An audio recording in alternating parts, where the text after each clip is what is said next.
Taylor, over here. Yes. So in the weigh-ins, Kalen flipped the crowd off. He did his things. How did you respond to that, and did that add any motivation for you? Taylor, pendant la pesée, Kaylan, il a insulté le public, il a fait ce qu'il a fait. Comment est-ce que c'était pour toi de réagir là-dessus et parle-nous un petit peu de ce combat aussi. Ma réaction, elle était simple. J'ai voulu représenter mon pays au mieux. J'ai eu l'impression de représenter tout un pays au moment où il a insulté le mien. Et j'aime beaucoup mon pays, donc je l'ai mal vécu. Et j'avais à cœur de bien le représenter et de gagner ce combat. You know, my reaction was simply that I wanted to represent my country in the best possible way. I love my country, particularly as he insulted it. So it was very important for me to represent it as best as possible, and I really, really wanted to win this fight. And how confident were you won the fight? You know, Kalen had a lot of control time, and, you know, he took you down multiple times, but you were outlanding him. Est-ce que tu étais très confiant que tu avais gagné le combat? Kaylan, il a eu beaucoup de contrôle, mais est-ce que toi, tu savais, tu étais sûr que tu avais fait plus de dommages? Je connais un peu les règles et je savais que les dommages étaient plus importants que les temps de contrôle. Donc j'étais pas inquiet sur les temps de contrôle. Par contre, je savais que quand j'avais des fenêtres pour faire des dommages, il fallait que j'en fasse. La seule chose où j'ai été surpris, c'est que je pensais qu'on allait faire 90% du combat debout. Et en réalité, Caroline, il a beaucoup lutté. Donc généralement, quand on dit qu'un striker se transforme en lutteur, c'est plutôt bon signe. Et c'est ce qu'a fait Caroline. You know, I know the rules, so I know that control time isn't as important as damage time. So I knew that whenever I had an opening, then I had to create that damage, make that damage on my opponent. What I will say is I was surprised because I expected 80% of the fight to be striking, but Kalen decided to narrow the gap. And usually when a striker decides to do that, then it's a pretty good sign for his opponent. And when you were in the UFC before, French MMA, French wasn't legal in France, right? So how does it feel to make your UFC return in your home country? La dernière fois que tu combattais à l'UFC, le MMA n'était pas légal ici en France. Donc, est-ce que tu peux nous parler un petit peu de tes sentiments maintenant que tu es revenu à l'UFC et en plus en France dans ton pays? C'est un sentiment incroyable que je pense que chaque combattant devrait vivre une fois dans sa vie. Combattre chez lui avec une foule comme ça. Ça peut être un piège parce qu'il faut savoir isoler l'énergie du public. Sinon, vous rentrez dans l'émotion et vous faites un combat qui est plus pour vous, mais qui est pour les autres. Donc, il faut vraiment faire attention à ça. Et j'ai eu un camp très compliqué, possiblement le camp le plus dur de ma vie, pour tout un tas de raisons. Et si vous saviez tout ce que j'ai traversé pour revenir aujourd'hui, je vous jure, c'est fou. Et c'est une victoire que j'ai eue dans l'octogone, mais c'est une victoire qui est plus grande encore que ça au vu des difficultés que j'ai affrontées, donc je suis content. You know, it's a feeling that I wish on every fighter to be able to fight and win in front of your home crowd, in front of a crowd like the one that I just had. But, you know, it's so impressive and I'm so glad and grateful for the journey that I've had because it was probably one of the most difficult camps I've ever had to do. I really struggled. But at the same time, to go through that, it's not only a victory in the octagon, it's more of a victory for everything that I had to go through, and I'm incredibly proud because of that most of all. Merci. Ici, félicitations de ce combat. Donc, tu étais plus stressé ou pressé ou motivé à propos de cette ambiance qui était spectaculaire pour toi? C'était une ambiance inédite, donc c'est compliqué de prévoir quelque chose que vous n'avez jamais vécu. Donc j'ai essayé de m'enfermer le plus possible de l'émotion du public. C'est pour ça qu'à la fin du combat, j'ai juste voulu les remercier en fait, pour leur énergie. Je n'avais pas beaucoup de mots à dire, le combat parlait de lui-même. Donc ce que je voulais surtout, c'était profiter du public, communier avec l'énergie qu'il m'envoyait. C'est des bonnes ondes. On est dans un monde où on est aimé le lundi et détesté le mardi. Aujourd'hui, on est lundi, on m'aime, donc j'en profite. Et je suis content. Donc ça fait la différence aussi physiquement, ne pas mentalement? Pourquoi? C'est les deux en fait, c'est physique, c'est mental, mais je pense que c'est surtout une guerre mentale. La préparation, on l'a fait, on fait tout ce qu'il faut, les voyants sont au vert, mais le jour du combat, il peut se passer quelque chose qui vous fait perdre un peu pied, et c'est surtout, je pense, une guerre mentale avant celle physique. Merci beaucoup. De rien. Taylor, merci pour tous les Français déjà, je pense que c'est un message qu'ils veulent tous te passer. Est-ce que tu vas construire et continuer ta légende en allant commenter les combats de tes collègues après? Écoute, il y a mon costume qui est derrière toi. J'ai discuté avec l'UFC à ce propos. Ils m'ont dit qu'ils étaient a priori OK. Donc, il y a la main card qui vient de démarrer. J'arrive. Merci beaucoup. Bonsoir Taylor. Salut. Félicitations Anes pour Culture MMA. Ma question elle est simple. L'année dernière, tu étais présent dans l'arène mais pas dans la cage. Ouais.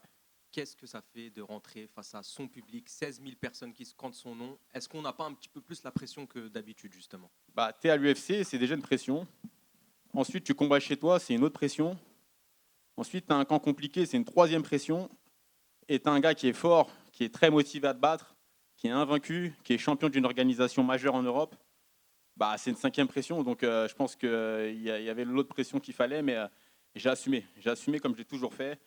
Et j'ai fait le taf. Si je voulais livrer un combat peut-être un peu plus spectaculaire, je pensais que mon compagnon de danse me le permettrait, mais il a beaucoup voulu lutter et du coup, ça n'a pas donné le combat que je voulais, mais dans le fond, je suis content. Salut Taylor. Bravo pour ton Salut.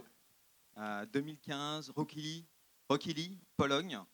C'est ton premier combat à l'UFC. Est-ce que tu as vécu d'aussi grandes sensations, enfin, en termes de sensations entre ton premier combat à l'UFC et celui-là 8 ans après? Bah, en 2015, il y a des gens qui ne savaient même pas ce que c'était l'UFC dans mon entourage. Et je leur disais, je combattais à l'UFC, ils me disaient, ah cool, mais ils ne savaient pas ce que je leur disais. Là, je reviens 7 ans après 1 an et demi d'inactivité, de blessures. Que dire, je te dis, c'était un combat multiple et je suis content de l'avoir remporté parce que c'était pas simple. Donc je suis resté concentré, j'ai gardé mon sang-froid, et j'insiste sur le sim, j'ai assumé le combat, j'ai assumé la pression et j'ai fait le taf. C'est ton premier combat en binôme comme coach avec Johnny Frachet. Ça Ouais. s'est passé comment? Ça s'est bien passé. Après, il faut toujours une petite période où on s'apprivoise un petit peu. Je change d'équipe, je change de sparring partner, je change de head coach. Mon staff, il a changé du tout au tout. Donc, il faut pouvoir être en osmose avec ce camp-là. Et je vais me répéter, mais je n'avais pas combattu depuis 1 an et demi. Je revenais de blessure et tout. Donc, il a vraiment fallu qu'on s'apprivoise, Johnny et moi, même si on se connaissait beaucoup. Et pour ça, il a fait un travail incroyable. Mon autre coach, Eric Cara, a fait un taf incroyable. Mon coach de boxe, Abadila Alab, a fait un travail aussi incroyable. Tout le monde s'est mis en synergie pour pouvoir me faire performer. Et ça a été un boulot d'équipe. Merci Taylor. Content de te revoir à l'UFC et puis Merci. bon commentaire. Merci. Salut Taylor, Salut. félicitations pour la victoire. Merci. Je voulais savoir un peu, j'aimerais que tu nous parles un peu de ce combat. Donc, comme tu dis, ça fait 1 an et demi que tu n'as pas boxé. Comment tu t'es senti et comment tu l'as trouvé ton adversaire? Dur. Il était dur au mal. J'ai été surpris parce que, comme j'ai dit, je pensais qu'il allait plus boxer. Et il y a eu beaucoup de luttes. Ça, je ne l'avais pas prévu, je ne vais pas mentir. Je ne pensais pas qu'on lutterait autant. Mais voilà, mon coach, Eric Cara, m'avait prévenu. Il m'avait dit, tu sais, je pense qu'il va vite changer de niveau. Je me disais, mais il me dit n'importe quoi. Le gars va boxer, on va faire 80% du fight debout. Et en fait, c'est lui qui avait raison. Il y a eu beaucoup de luttes. Donc ça j'ai été surpris. Et du coup, j'ai essayé de me rattraper sur les dégâts parce que j'ai passé beaucoup de temps à défendre cet takedown. Est-ce que, bon, je sais, comme tu dis, que tu pensais que ça allait être plus en lutte, mais est-ce que tu es content de ta prestation? Ouais, je suis content parce que j'ai eu un petit frisson dans le round 2. J'ai eu ce frisson. Et j'ai gardé la tête froide et je me suis dit, OK, j'ai déjà eu affaire à ce genre d'adversaire qui se dit qui va me scotcher au sol et que je ne vais plus bouger. Donc voilà, j'étais prêt pour ça. Et écoute, on a réussi à faire ce qu'il fallait. La stratégie, elle était assez simple.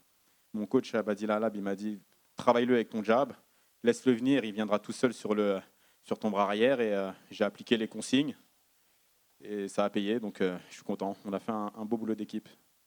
Et dernière question pour moi, du coup, est-ce que tu as quelque chose de prévu pour la suite? Pour le moment, je vais apprécier ma victoire, je pense déjà. Je vais kiffer un petit peu. Je passe à 4-1 à l'UFC, parce que moi, je comptabilise mon premier run. Donc, je passe à 4-1 à l'UFC. Je vais apprécier ce moment-là, je vais me reposer un petit peu, et puis on verra pour la suite. Je fais confiance à l'UFC, et ils feront le boulot pour moi. Donc, voilà. Merci Taylor. Merci. Salut Taylor, félicitations pour ta victoire. Merci. Tom pour Stade Perform. Toi qui as autant d'expérience dans ce sport, il y a le Bellator qui est arrivé à Paris il n'y a pas longtemps, il y a le PFL qui arrive, deuxième édition de l'UFC. Est-ce que tu penses que le MMA peut passer, j'allais dire, deuxième sport en France dans le top 3 dans les années à venir? Oui, je pense, parce que c'est un sport qui a beaucoup de hype. C'est un sport qui grandit très vite. Je pense que c'est le sport qui a grandi le plus vite historiquement. Donc je pense que d'ici quelques années, on peut avoir un sport. Alors le foot restera toujours le foot en Europe, mais je pense qu'on peut avoir un sport qui est très concurrentiel. Quand on voit des grosses chaînes de télé maintenant qui investissent massivement sur les sports de combat, je pense que c'est assez parlant. Donc voilà, il y a qu'à voir un petit peu ce qui fonctionne en ce moment, c'est le foot et le combat. Donc je pense que le MMA sera possiblement le deuxième sport de France.